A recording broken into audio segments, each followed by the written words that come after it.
Hi guys, Pastor Jomel here. I pray that this sermon will encourage you and deepen your faith. Kung na-bless po kayo sa message na ito, please like and share and tag someone and let's spread the word about the goodness and love of our God. Mabuhay po. Praise God. I was assigned by Pastor Jay na, Dad, ikaw muna mag-preach. Bakit ako? Basta ikaw. Okay, sabi ko, I submit. Sa Sunday is June 1 at June is anniversary month ng church na ito. 44 years ago, ang church na ito ay sinimula ng Panginoon sa pamamagitan ng isang tao. Ang pangalan niya ay si Pastor Ernie Tolentino. I think at the age of 30 ay nagtatrabaho siya sa newscaster siya sa PTV4. That is a government channel. Siguro dahil nakita niya hindi maganda ang patakbo ng gobyerno, maraming corruption, so nag-resign siya. At although believer siya, and then gusto niyang mag-start ng church sa Paniki.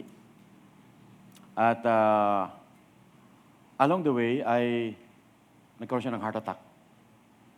At ang sabi niya, Lord, give me another 3 years and I will start a church in Paniki. And God granted this request. Actually, binuhay pa siya ng almost 4 to 5 years. So nagsimula siya 44 years ago sa isang maliit na bahay with handful believer. At parang walang kinabukasan yun. Parang 3-4 magkakamag-anak sa isang bahay, sa sitio, pasukin. And then after that, ay lumaki yung church. And then, after a year, I graduate ako ng college from Holy Angel as an engineer. So, umuwi na ako at nag-meet kami. Then, I became a member. So, ginawa niya akong youth leader. Nag-start kami ng mga Bible study sa NRRMC. Kaya, yung merong campus ministry doon. I started that, lahat ng mga leaders ng iba-ibang mga churches, ginather ko sila at itong strategy natin, discipleship, one-on-one, yung ginawa namin kasi bawal lang So, parang guerrilla type, nakatago kami, kanya-kanya. Now, after 3 years ay umalis siya sa church, pumunta siya sa Anao at ako'y naiwan. At doon nagsimula na ang church. So, 44 years ago. At marami ang mga naging Christian, marami ang naging nabaptize, marami ang naging leader, marami din ang umalis. Maraming nanatili, maraming nawala, maraming nagwala. No? So, parang gano'n ang So, 44 years ago. At maraming mga nauna, actually nakasama ko na ngayon ay naging pastor na sila. After discipling them, I send them mag-start ng mga churches. I think we have 10 churches, planted churches na lumalago sila. At ngayon, dito tayo. At for 45 years, marami tayong acquired na lupa. Nagpapatay tayo ng building ngayon. Na dati ay ating tinitirhan doon sa may harapan ng South Elementary School ay isang bahay lang sa ilalim. Pero ang inoccupy natin yung lumang bahay sa itaas. Pagdating ng gabi ay merong doon parang yung inuman sa taas. Kami naman ay dito hell, dito heaven.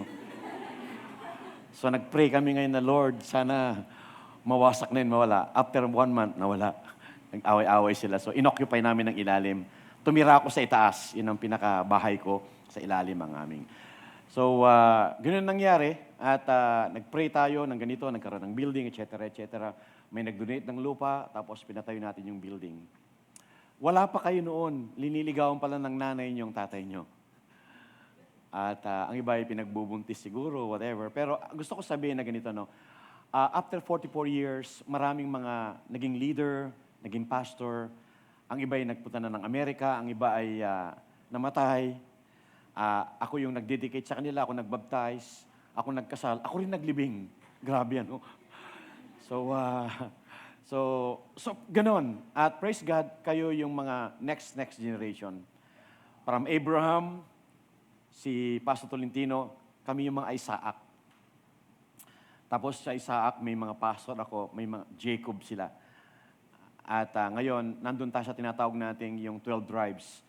nasa multiplication na tayo ngayon. At praise God, kayo yung generation na yon. Amen? So, kaninang umaga ay sinabi ko, meron dito na 44 years nandito. Meron yatang 3 pa na 44 years ago nandito pa. Siya lang nauna, pero hindi siya lumaki, maliit pa rin.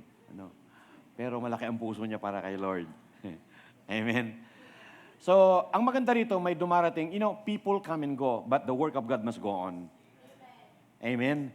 So, very inspiring. Na bakit ko sinabi ito? Kasi may mga taong they choose to stay, may mga taong they choose to be sent, and then may mga taong they choose to uminto na at mawala na.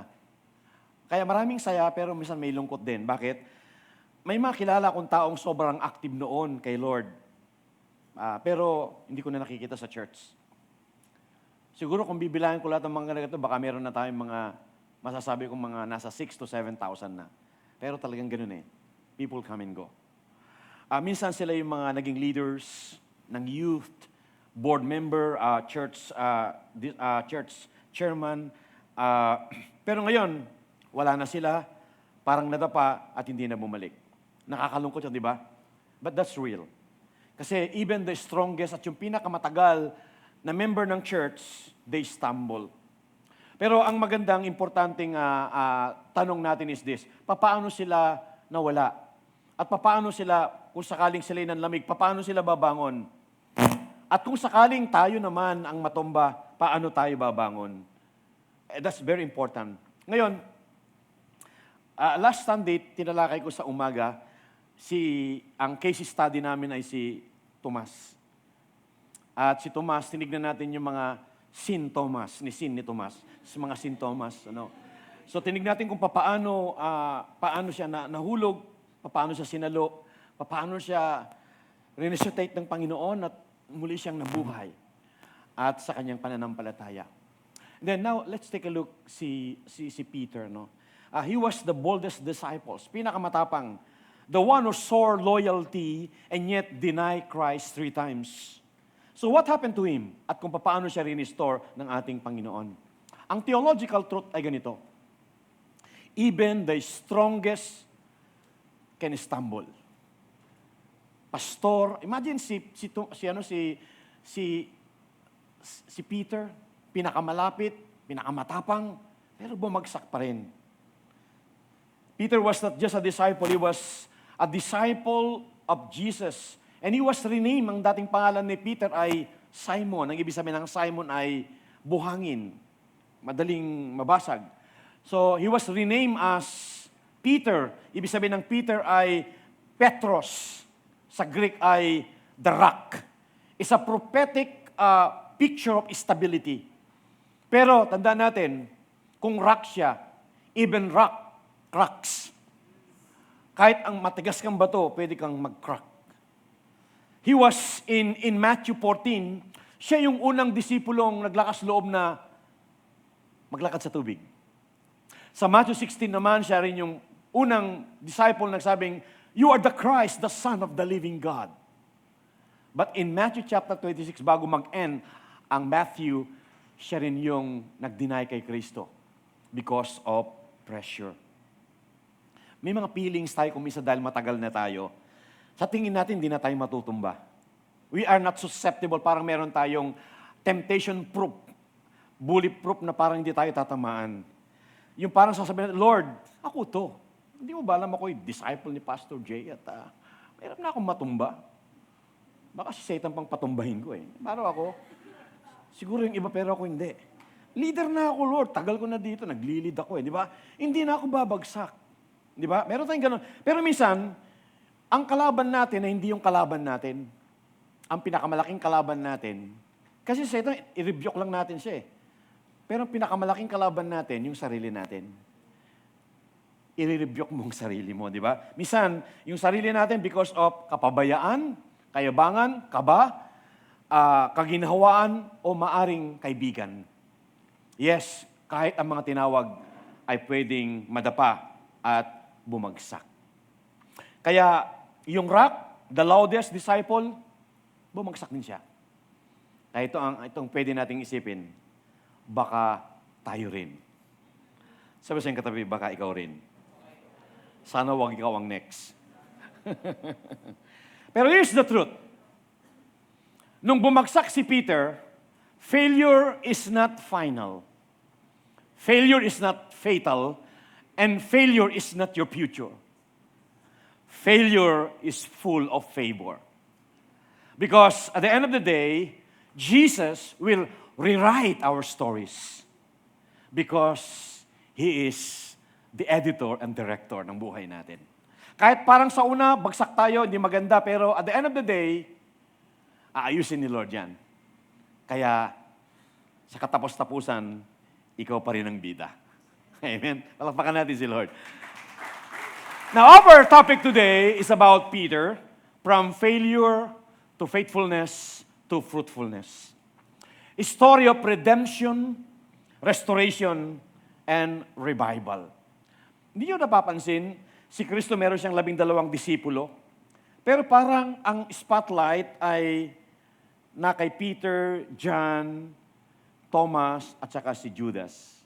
Yung mga iba hindi masyadong binanggit, 12 sila. Bakit? Minsan, God intentionally pick among the disciples ng mga ilan at gagawin niya itong mga case study para pag-aralan natin at makikita natin na, wow, ang galing ni Peter, grabe.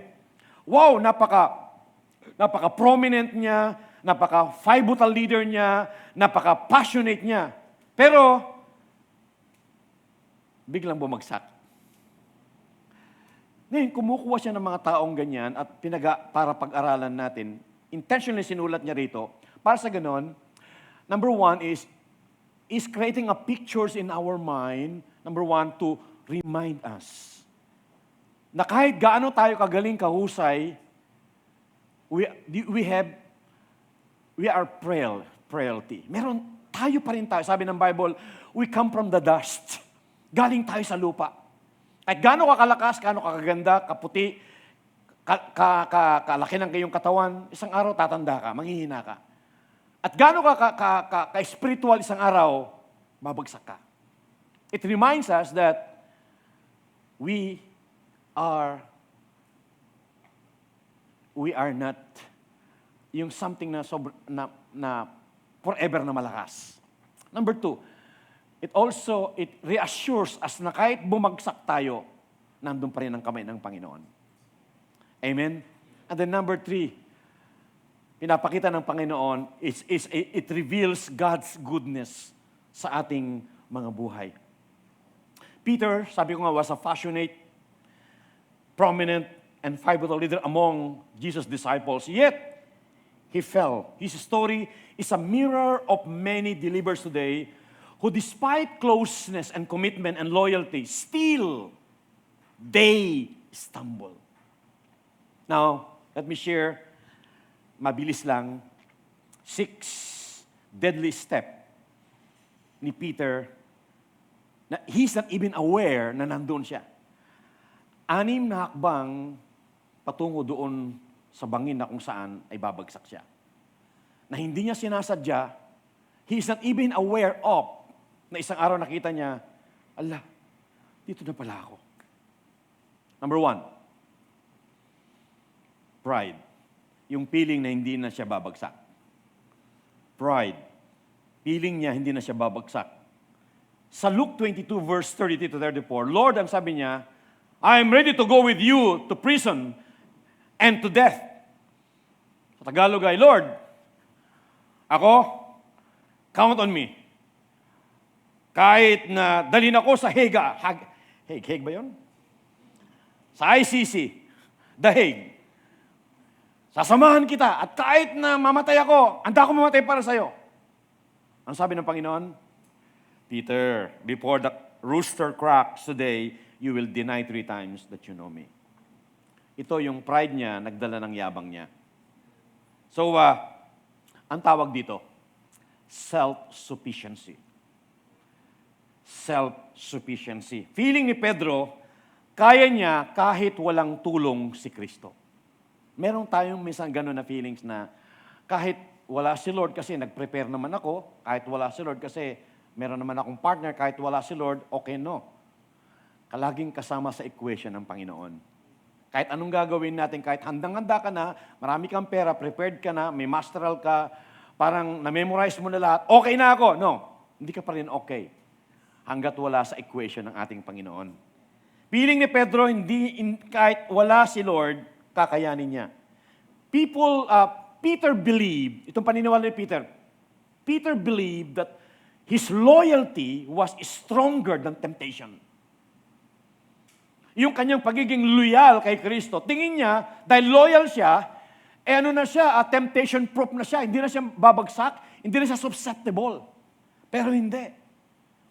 Actually, kung loyal ka, mas lalong mag-ingat ka.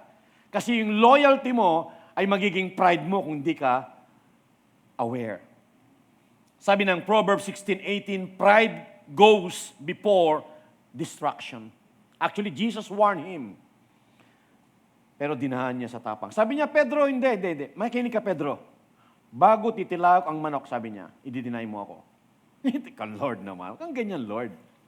You know me. Yung mga yan, yung 11 na yan, mga lukutoy na yan, wala yan. Nagyabang siya eh. Pero hindi niya pinakinggan ng Panginoon. Jesus warned him, pero dinaan niya sa tapang. Kaya minsan, hindi sapat yung matapang tayo.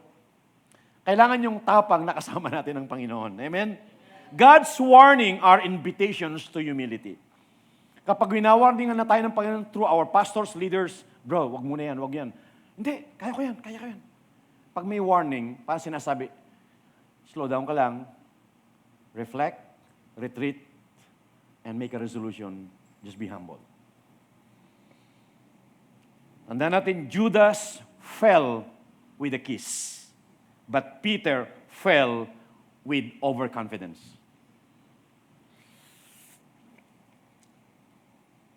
Tandaan natin, ang sobrang tiwala sa sarili ay tiwalag sa grasya. Pride is concerned with who is right, but humility is concerned with what is right. Matthew 26, verse 30-35, sabi ni Peter, even if I fall away, even if all fall away, kahit yung mga 11 na yan, Lord, makinig ka, Lord, itong 11 na ito, kahit na yan, umalis yan. Sabi niya, I never will. Grabe, ano? Never say never. I will, never will. Ang tawag ko dito ay spiritual superiority.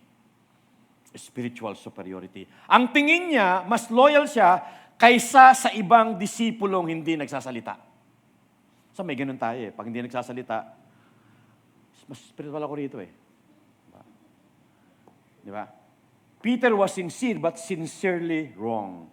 Because pride blinded him.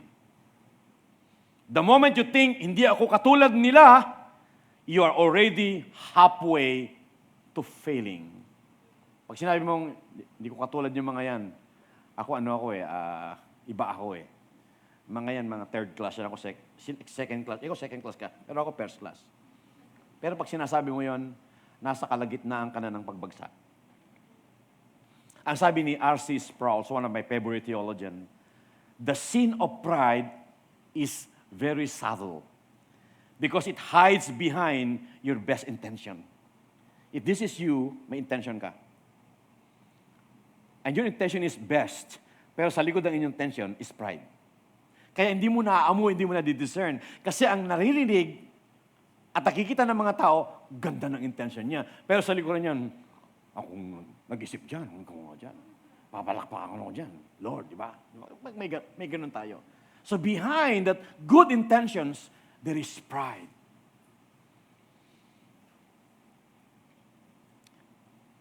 Isang study sa mga corporate leaders, even sa church, 85% ng pagbagsak nila because yung pride nila or even they're overconfident. Ganyan din sa faith natin, akala natin okay na tayo, yung pala unguarded tayo. Kaya ito ang challenge natin. The challenge is this, saan ka umaasa ngayon? Sa kakayanan mo o sa kapangyarihan ng Panginoon? ilayo natin ang sarili natin saan? Sa yabang at lumapit tayo sa grasya ng Panginoon. Amen? Number 2, prayerlessness. Hindi na nananalangin. Sa Luke 22 verse 45 to 46, sabi ng Panginoon, kasi ang Panginoon, yung last night niya, ay pumunta siya sa Gethsemane at tinawag niya, hindi 12, yung 3 yung kanyang inner core. James, Peter, and John. At sabi niya, let's go to Gethsemane and let's pray. At nung nandun na siya, sabi niya, can you pray with me for 1 hour? Because sabi niya, my spirit is struggling unto death. Imagine the Son of God, perfect, nagpipray. Mas kailangan natin ang mag-pray tayo mga son of men. Amen? Amen? Hindi siya, perfect siya. Alam niya ang will ni Lord, pero nagpipray siya. Kaya sabi niya, I'm struggling. I need to pray with me. Can you please pray with me? Parang sinasabi niya, nananalangin ako, pero I want you to support me in prayer. Because I will go to the Father. Kasi during that time, si Kristo, nag-struggle siya. Bakit? 3 beses siya, hindi siya nagdalawang isip, nagtatlong isip siya. Because he beseeched the Father, sabi niya, Father, if possible, remove this cup from me. Para sinasabi niya, tanggalin niyo po yung saro ng paghihirap. Para sinasabi niya, parang hindi yata makatarungan na akong mamamatay para sa mga taong makasalanan eh. Although pinag-usapan na nila ng Ama from the past eternity, na siyang mamamatay, yung plano ng Ama, siya mag-execute. Pero nung nandun na siya sa mismong mga ilang minuto nila, mga ilang oras na lang, the following day, ay kakatayin na siya, parang nagdadalawang isip siya. Pero pagkatapos niyang manalangin, sabi niya, not my will, but your will be done. But 3 times. Ibig sabihin, that is the greatest temptation of Jesus. The greatest temptation is not on the cross. The greatest temptation is in Gethsemane. Nung sinabi niyang, nung ikatlo, not my will, but your will be done. Tapos na. Tapos na ang cross. Because if we won in private, we will won in public. Amen? So why are you sleeping? Get up and pray so that you will not fall into temptation. Kung dadagdagan na sabi niya, because the flesh is weak, but the spirit is willing. Tulog sa oras ng laban sila Pedro. When you don't pray, you don't prepare. Maaring nag-memorize ka na, maaring may pera ka, maaring tapos na lahat ng mga blueprints, technical and everything. Prepare na lahat. Pero hanggat hindi ka nag-prepare, hindi ka pa talaga prepare. You can only seal yung iyong ginawa na talagang masasabi nating pray kapag ito ay linuto mo sa panalangin. Amen. Peter lost in public because he did not win in private. Sabi ni Charles Spurgeon, isang theologian and pastor, sabi niya, prayer is the breath of Christian. Without it, we suffocate. Ang sabi ni Tim Keller, isang pastor sa New York, sabi niya, without prayer, we forget who we are and what God is doing. Kapag hindi tayo nanalangin daw, hindi natin alam kung anong ginagawa ng Diyos, hindi natin alam kung sino tayo.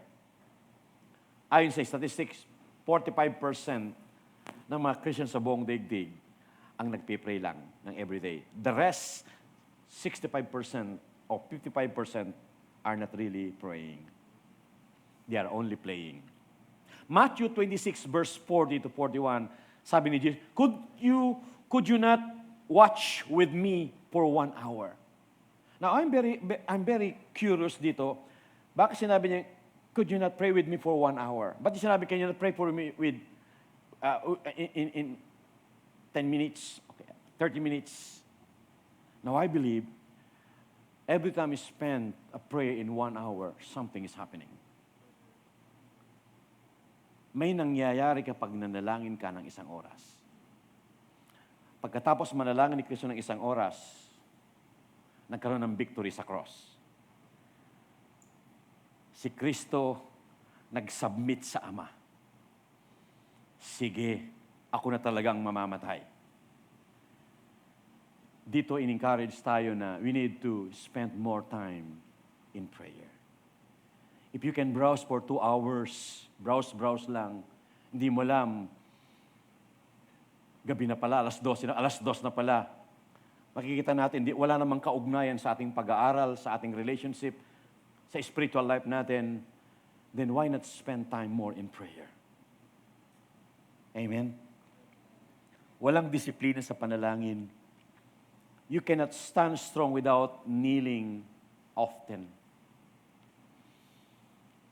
Ang mga taong malalakas ay yung mga taong laging nakaluhod. Mahirap mong itumba ang taong nakaluhod kasi nakaluhod siya. Amen?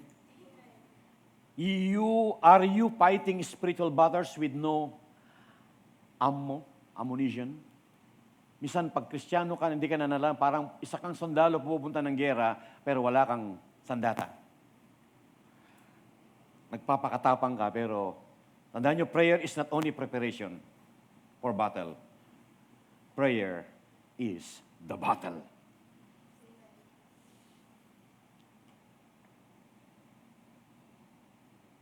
Sabi ni Tony Evans, prayerless is a declaration of independence from God. Pag sinabi mong, pag hindi ka nanalangin consciously or unconsciously, you are declaring, parang sinasabi, Lord, I don't need you.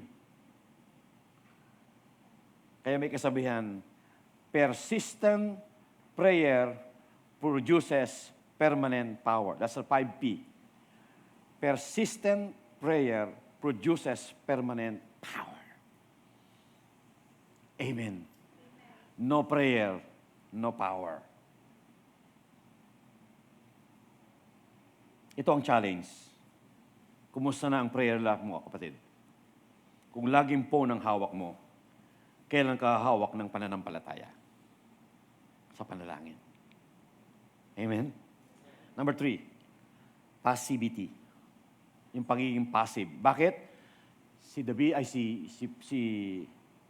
Pedro ay sumunod siya kay Lord, pero sumunod mula sa malayo.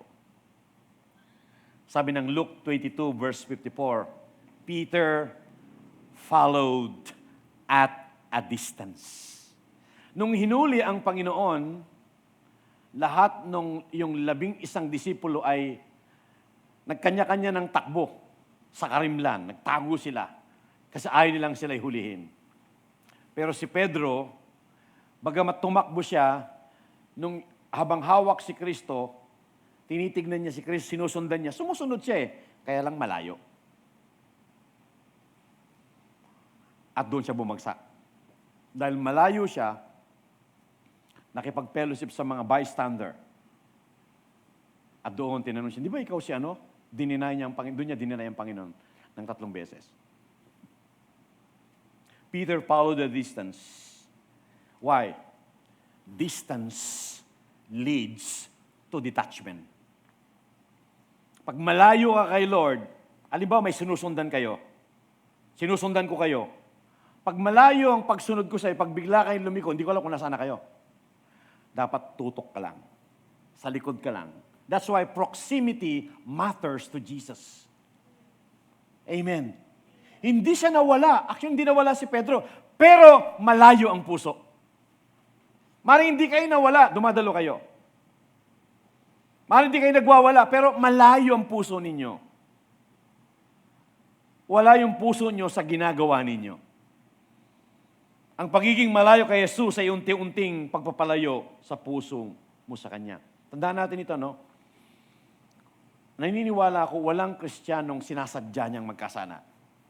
Walang Kristiyanong gusto niyang bumagsak, wala. Pero, dahan. Amen?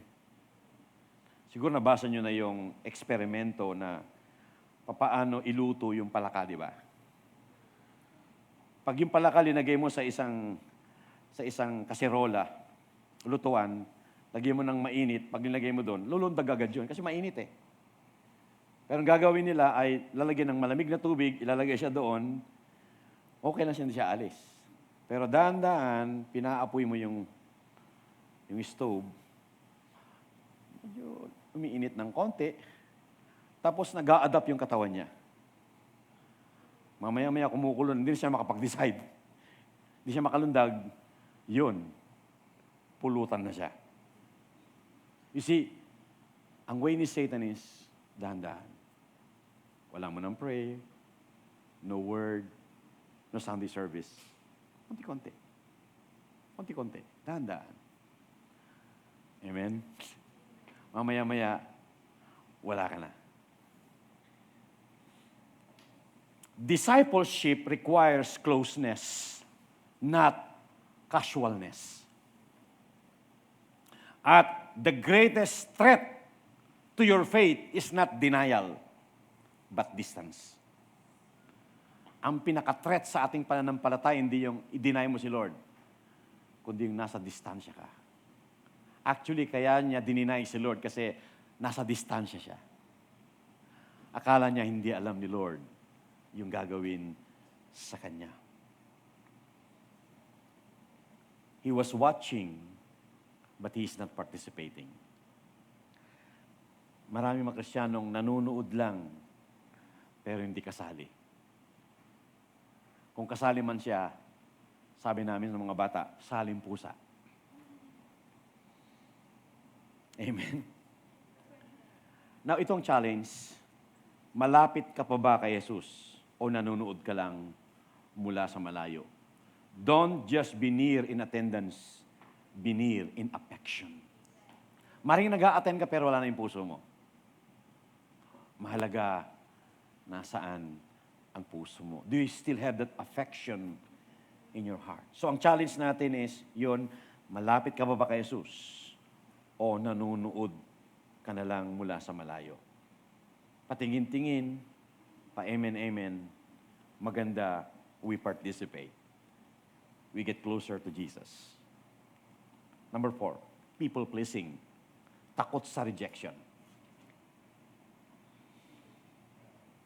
Habang naglalakad si Jesus sa malayo and then si Peter nandoon siya sa isang madilim, malamig na gabi. So, dahil malayo, may nakita siya mga bystander at nag-usap-usap sila. Nakipellowship sa mga unbeliever. He start to enjoy the company of unbeliever rather than the believers. Kasi malayo siya kay Lord. Yun ang nangyayari. Kapag ikaw ay humiwalay, you sheep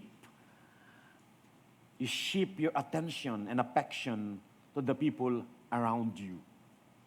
At habang tumatagal, parang gusto mo na doon. So yun ang nangyari. And then, sabi ng babae, sandali. Sa John 18 verse 57, ganun, hindi ba ikaw yung disipulo ni Jesus?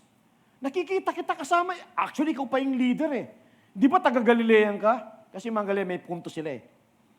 Yung mga 11 disciple ni Kristo, except Judas, silang lahat ay taga-Galilee. Si Judas ay taga-Judea. Madali lang tandaan yun eh, Judea. Pero yung 11, sa Galilee, mga fishermen sila. Sabi niya, yung tono ng pananalita mo, parang Batanggenyo, aba, hindi ako taga-Galilea. Parang ganon. Pero halatado yung salita niya. Dinideny niya. Hindi, disciple ka. Sabi niya, I am not his disciple. Period. Takot siyang ma-reject. Takot sa sasabihin ng ibang tao. Ang tawag dito ay social sensitivity. Approval ng tao kaysa katapatan kay Kristo, mas pinili ni Peter na hindi mapahiya kaysa manatiling tapat kay Jesus. Yung pagtanggap ng mundo kaysa pagsunod sa Diyos.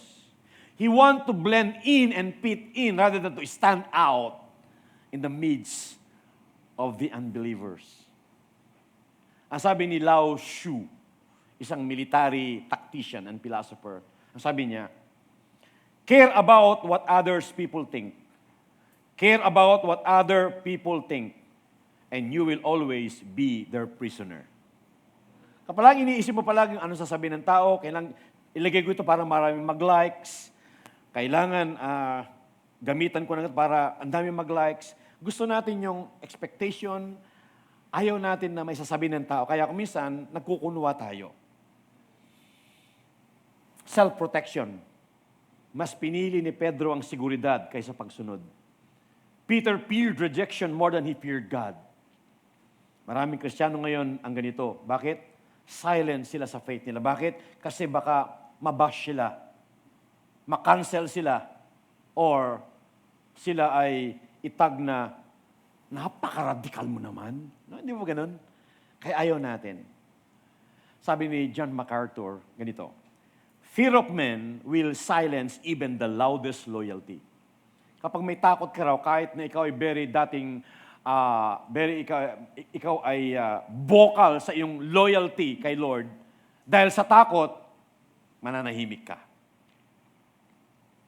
Peter's denial was not out of hatred. Hindi niya dininay si Lord dahil may galit siya kay Jesus, but out of fear. Wala siyang galit kay Lord, pero dahil sa takot. So ito ang tanong, another challenge. Sino ang gusto mong i-please? Tao ba o si Lord? Don't trade your calling for claps. Huwag mong ipagpalit yung katawagan mo doon sa mga clap ng mga tao. Minsan yung clap ng mga tao, bola lang yan kasi may kailangan sa'yo. Kahit walang clap, basta mahalaga, yung aking calling, faithful ako doon. Amen. Dahil ang palakpak, pagkatapos ng palakpak, wala na yan. Papalakpakin ka na. Number 5, panic. Nadala sa takot, nag-artista, nagkunwari. Luke 22, verse 24-26. Sabing ganun andali, kilala kita eh. Kasi yung unang kausap niya, babae. Tapos lalaki, tapos ang kausap niya, babae, dalagita. Kilala ko po kayo eh. Kayo po yung leader. Nagli-lead ng D-group, di ba? Pumupunta sa campus, di ba kayo diyan, di ba? Nakita ko ngayon. Pero, ano sabi niya? Woman, I don't know him. Di ko kilala yan. Ngayon ko lang narinig yung pangalang Jesus eh. Ngayon ko lang narinig. Ngayon ko lang siya nakita eh. Hindi ko talaga siya kilala. Actually, he even denied with oath and nag-oath siya plus nag-curse pa siya. So sabi niya, cross my heart. Mamatay man yung mga kapitbahay ko talagang, wala ko talagang kilalang pangalan na ganyan. Believe me! Decisions na galing sa takot ay hindi sa tiwala. Panic makes us forget the promises of Jesus. Nagkunwaring hindi kilala si Kristo para iligtas ang sarili. Fear makes you forget your faith. Panic always pushes you to pretend. Pretending not to know Jesus means forgetting who we are. Now, itong challenge po natin. Sa oras ng pressure, magpapatotoo ka ba o magtatago ka? Panindigan natin ang ating pananampalataya. Don't pretend. Let's proclaim. Dahil pagkakataon na natin yon. Amen? And let me end. Pleasure. Bumalik sa dating gawain.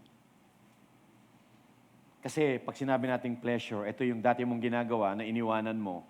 Dahil dati mong ginagawa, pag binalik kayo, may madali yun. I-enjoy mo siya ulit.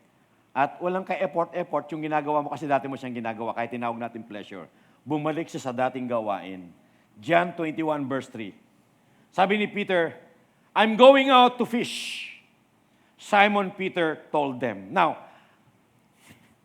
habang binabasa ko ang John 21 verse 3, sa John 20, kung babasahin yung Bible nyo, nagpakita ang Panginoon, di ba? habang sila ay nasa loob ng upper room, nagpakita si Jesus sa 10. Kasi wala na si Judas, wala na si Thomas, absent. So, 10 lang sila, nagpakita siya. And then, nung kinuwento kay Thomas, nag-attend si Thomas. So, 11 na sila. Ngayon, nagpakita ulit ang Panginoon. So, twice siya nagpakita ang Panginoon talagang yung pangako niya muli siyang mabubuhay at He will present Himself with proof na siya ay talagang buhay.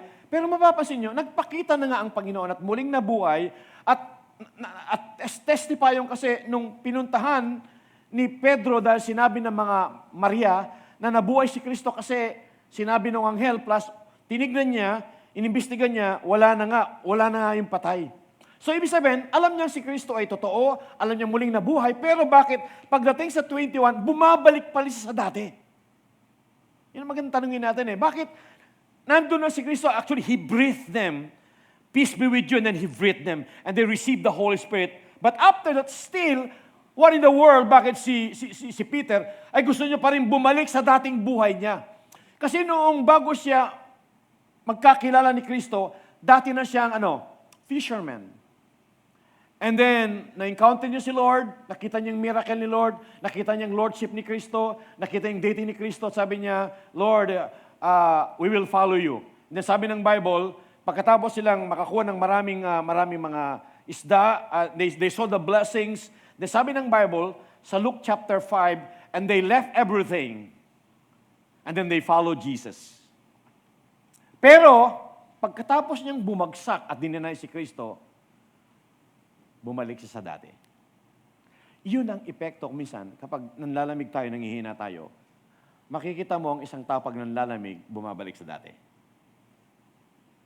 Amen? Now, isa question, bakit siya bumabalik? Dahil itong paniniwala niya. Mas makapangyarihan yung guilt niya kaysa yung grace ni Lord. Amen? Sa tingin niya, sobrang nagawa ko kay Lord. Totoo nagpakita siya, totoo mahal niya ako, pero grabe, tinawag niya ako, binless niya ako, ginawa niya akong leader, pinakitaan niya ako ng maraming miracles, ginawa niya akong popular sa Israel, pero tapos tinatuwa ko siya, napakasama ako. Hindi niya mapatawad ang kanyang sarili. Yung guilt, hindi mawala-wala. Kasi ang tingin niya, mas powerful yung guilt kaysa sa grace ni Lord. Kaya, even pagkatapos magpakita ni Kristo, gusto niya pa rin bumalik sa dati. Return to the familiar with disappointment. Peter went back to his old life. Tumakas sa calling dahil sa guilt. Peter did not go fishing for fun. He went because he thought he was finished.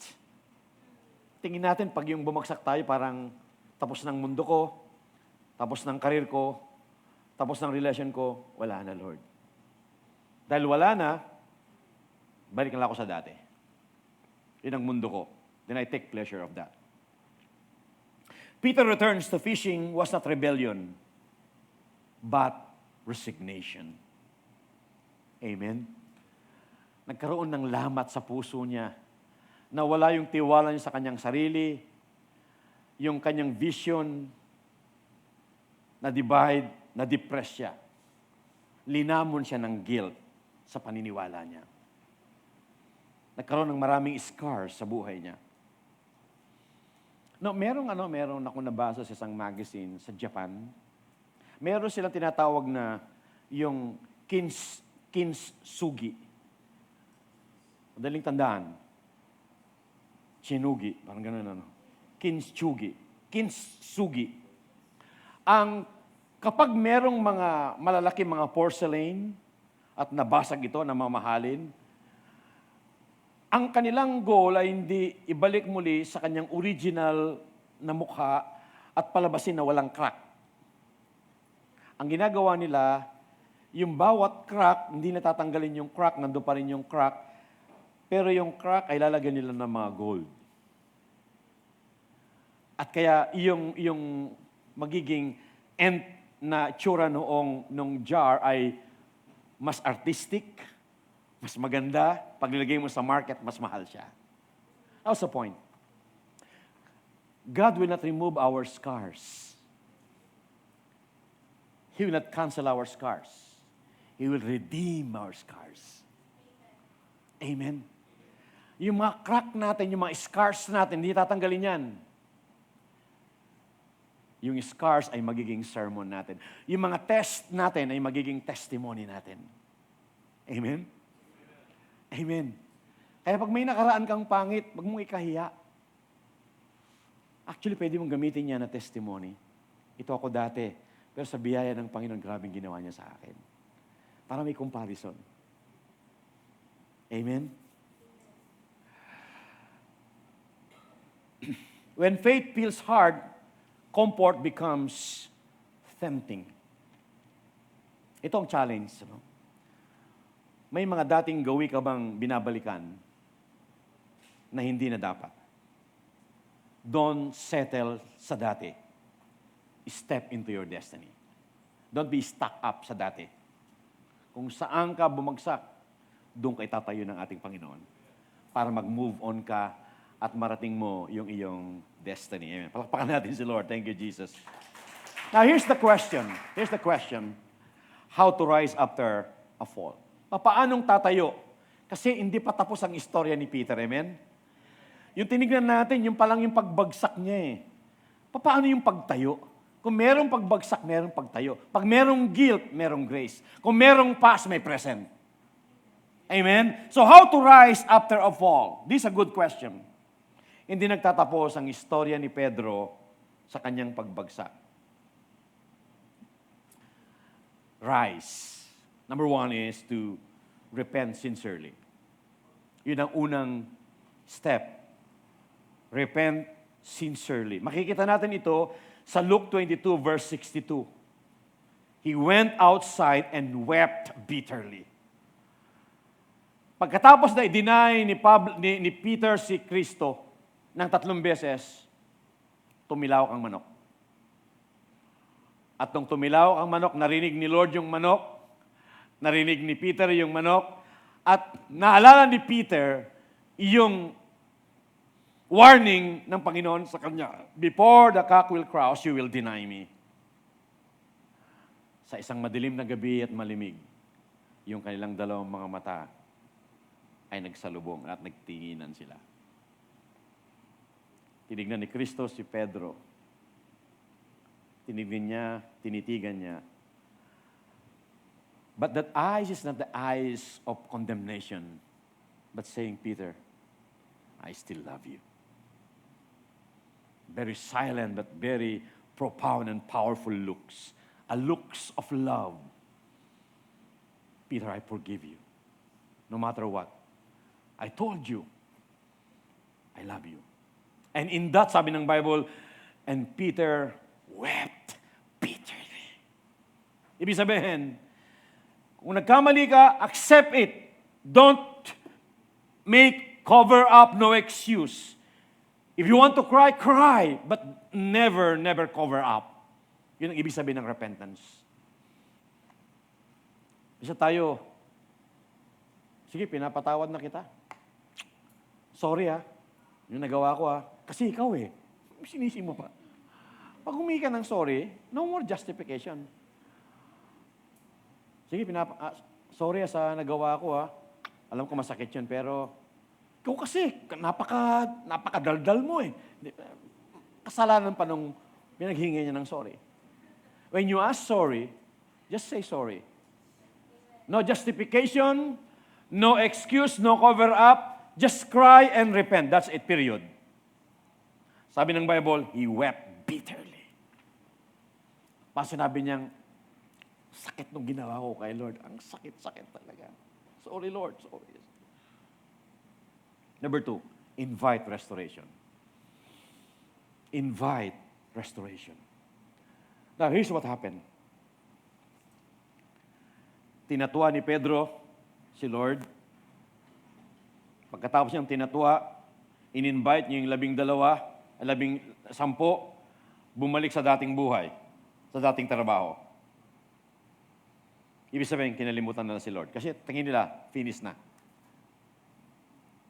And then, madaling araw, bumalik sila sa Galilee at nangingisda sila. And then, biglang nagpakita ang Panginoon. Sabi niya, "Hey! Mga anak!" Hindi sinabi, "Oh! Mga denier! Mga forsaker!" Hindi sinabi. Sabi niya, "Mga anak! May huli ba kayo?" "Wala nga po. Magdamag po kami ng huli kahit isa. Wala po kami ng huli kahit isang butete. Wala po." Ganoon. O sige, ihulog niyo ang inyong lambat sa may bandang kaliwa at kayo makakahuli. Kanan yata, kanan. Normally kasi ang ano kasi kaliwa eh. Yun ang normal eh. Ang Panginoon lagi siyang counterculture siya eh. Pag ganun, normal yon. Pero sa kanan niya itinapon. At sabi ng Bible, nakahuli sila ng maraming isda. And then sabi ni John, malakas ang discernment eh, it's the Lord. So nagbihis siya. And then, pag akyat ni Peter, nagsuot na siya ng damit, nandun si Lord. Nakaupo, nag-iihaw ng tilapia. Peter's fish. "Kumusta, anak? Alam mo, gutom ka na eh. Gusto mo kumain?" Di siya kumikibo eh. Gusto mo kumain? Grabe ang Panginoon. Anong ginawa ni Lord? Binisita si Pedro. Sinabi kung nasaan yung isda, doon yung itapon yung ihulog yung lambat. Pinag-prepare ng breakfast, pinakain, walang sermon. Normally sa atin, "Kumain ka na!" Habang kumakain tayo, "Anong pinaggagawa mo?" Hindi mo malasahan yung pagkain, di ba? Siya, "Kain ka anak." "Sige, kain ka lang. Ubusin mo yan. Para sa'yo yan. Ginawa ko talaga yan." At pagkatapos niyang pakainin si Peter, sabi niya, "Peter, do you love me?" Hindi sinabi ng Panginoon na, "Peter, usap tayo. Magkaroon tayo ng evaluation." Evaluation ha? Paano nangyari? Magkaroon tayo ng analysis, paralysis. Paano gagawin natin? Bakit mo ko tinatwa? Napakawalang hiya mo. Wala eh. Walang tanong ng nakaraan. Walang sermon. Ang sabi niya lang, "Peter, do you still love me?" Invite restoration. Amen? Number 3. Say yes to Jesus. Say yes to Jesus. Ang sabi ng Panginoon, when they had finished eating, pagkatapos silang kumain, ganyan ang gagawin ni Lord eh. Ibe-bless ka niya, bibisitahin ka niya, gagawin niya ang lahat para maibalik ka niya. Hindi papayag si Jesus na nanghina ka, nanlamig ka, lumayo ka. Gagawin niya lahat. Makikipagkampi siya sa sitwasyon, sa nature, sa mga tao, kahit unbeliever, para bumalik ka sa Kanya. Binisita ni Kristo pinagpala niya, linutuan niya ng pagkain. Kumain sila sa isdaan. Talagang lahat. Ito na. Nung busog na si Pedro, ganun ang Panginoon bubusugin ka muna niya. Then when they had finished eating, Jesus said to Simon Peter, "Simon, son of Jonah, do you truly love me more than this?" Pedro, anak ni John, mahal mo ba ako higit pa sa mga isdang ito? Parang sinasabi niyang, do you love the giver more than the gifts? Sabi ni Pedro, "Yes, Lord, I love you." Simon, do you truly love me? For the second time, Peter said, "Lord, you know that I love you." Then the third said, "Simon, son of John, do you love me?" Actually, sabi ng Bible, he cried. Sabi niya, "Lord, you know all things." Kasi kung alam ni Pedro na alam lahat ni Kristo, bakit kailangan pa natanungin ni Kristo kung mahal siya ni Pedro? Ibig sabihin, yung sinasabi ni Pedro ay kulang. Pa sinasabi niyang, "Peter, do you agape me?" A divine love. Sabi ni Peter, "Lord, I phileo you, a friendly love." Peter, do you agape me? Second time, Lord, I phileo you. Peter, you agape me. Then he cried. Alam niyo yung pagmamahal niya kay Kristo ay friendly love lang. It's not really a lordship love. Amen? Amen. Ang sabi niya, yes, Lord. Sa lahat ng mga nanlamig, lumayo, ng hina, isa lang hinihintay ng Panginoon sa atin. Sabi natin, yes, Lord, I love you. Amen? Amen. Walang maraming process. Na sinabing mag-report ka muna doon, mag-report ka doon, ipatotoo mo. No. Sabi niya, Peter, do you love me? Yun lang hinihintay ng Panginoon eh. Mahal ba natin siya? At nung sinabing yes, grabe ano. Ito lang gusto ko lang makita natin ano. Si Peter bumagsak, dininay niya si Lord. Ang ginawa ng Panginoon, binisita siya, tinawag siyang son. Sinabi kung nasaan yung mga isda kasi inutusan nila kung saan pupunta ang mga isda kasi iuhulog yung lambat doon. Pinagluto ng breakfast. And then ito pa, hindi niya sinabing, nagkasala ka. Dapat madisiplina ka ng 1 buwan. Hindi. Sabi niya, Peter, do you love me? Yes, Lord. Okay, feed my sheep. Peter, do you love me? Yes, feed my lamb. Peter, do you love me? Then, tend my lamb. Grabe. Noong si Pedro hindi pa nagkakasala, walang ministry. Pero nung bumagsak siya, ang laki ng ministry niyang binigay. Grabe. Kayo magpabagsak kayo. Dahil mas malaki ang biyaya ng Panginoon kaysa pagbagsak natin. Amen. Palakpakan natin si Lord. Amen. At yung pinakahuli, let me end with this. Empower others. Empower others. Pagkatapos natin mapalakas, palakasin natin yung iba. Tayo pinalakas ni Lord, hindi para sa sarili lang natin. Gusto ni Lord ay mapalakas natin ang iba. Ang sabi ng Acts 2 verse 14, ito ang ganda ng istorya. Bakit? Yung Pedrong nahulog, bumagsak, lumayo, bumalik sa dati. Pagdating sa Acts chapter 2, siya ang ginamit ni Lord para buksan ang unang church. Then Peter stood up with the 11, raised his voice and addressed the crowd. Fellow Jews and all of you who live in Jerusalem, let me explain this to you. Listen carefully to what I say. Dati, sa isang bata, takot, nag-compromise siya. Dininay niya si Lord. Pero ito, maybe 10,000, 20,000 gathered during that time. 9 o'clock, he preached the shortest, the most powerful preaching. 3,000 got saved. Yung dating nag-compromise, ngayon na naging preacher. Amen? So gusto kong sabihin nito, do not underestimate the grace of God. Amen? At yung mga iba, ayan, bumagsak yan, bakit nandyan na naman yan? No. Kung ang biyaya ay may limitasyon, hindi siya biyaya. The grace is always overflowing and abounding. Amen? Amen. Ang tunay na tagasunod ni Kristo ay hindi yung hindi na kailanman nadadapa. Nadadapa tayong lahat. Ang tunay na tagasunod ay yung bumabangon sa biyaya at bumabalik sa tawag ng Panginoon. Peter preached at Pentecost. 1,000 got saved. Pero bago siya ginamit, bumagsak muna siya.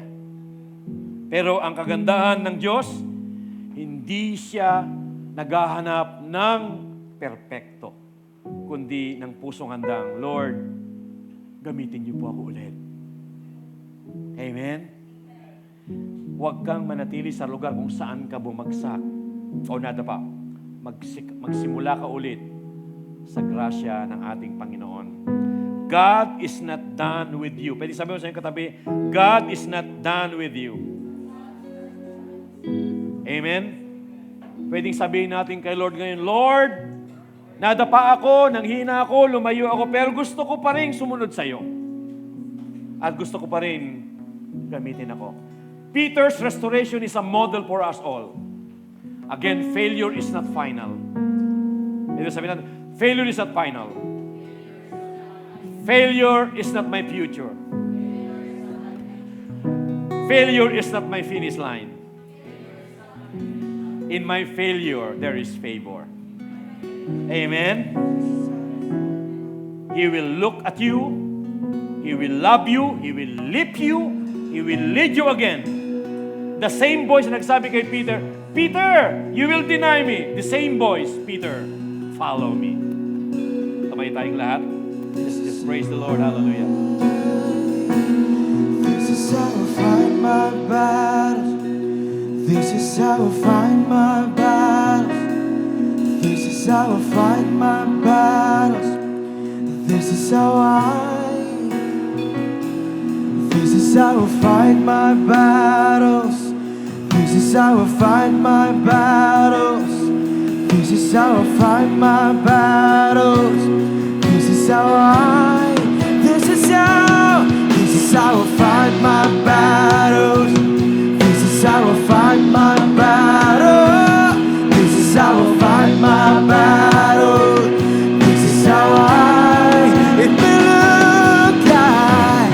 It may look like I'm surrounded, but I'm surrounded by you. Yeah. It may look like I'm surrounded, but I'm surrounded by you. It may look like I'm surrounded, but I'm surrounded by you. It may look like I'm surrounded, but I'm surrounded by you. This is how I fight my battles. Amen, Lord. This is how I fight my battles. This is how I fight my battles. This is how I.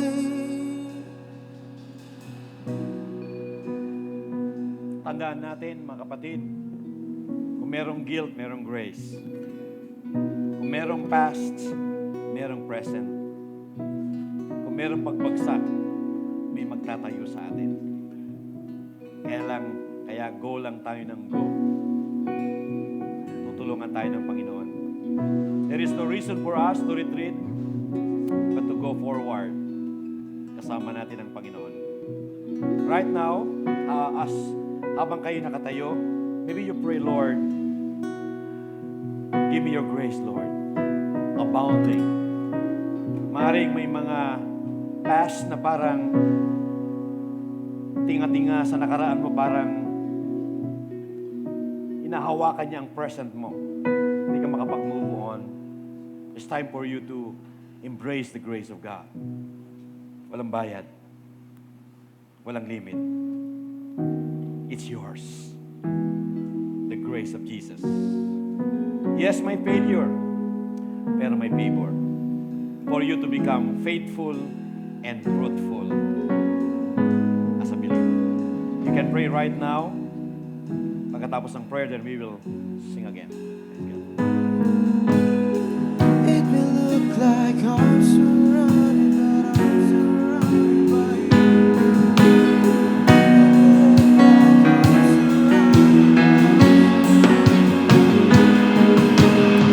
It may look like I'm surrounded, but I'm surrounded by you.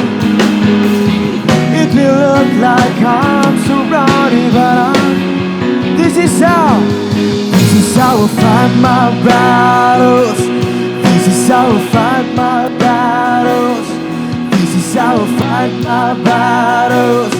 This is how I. This is how I fight. This is how I fight my battles. This is how I fight my battles.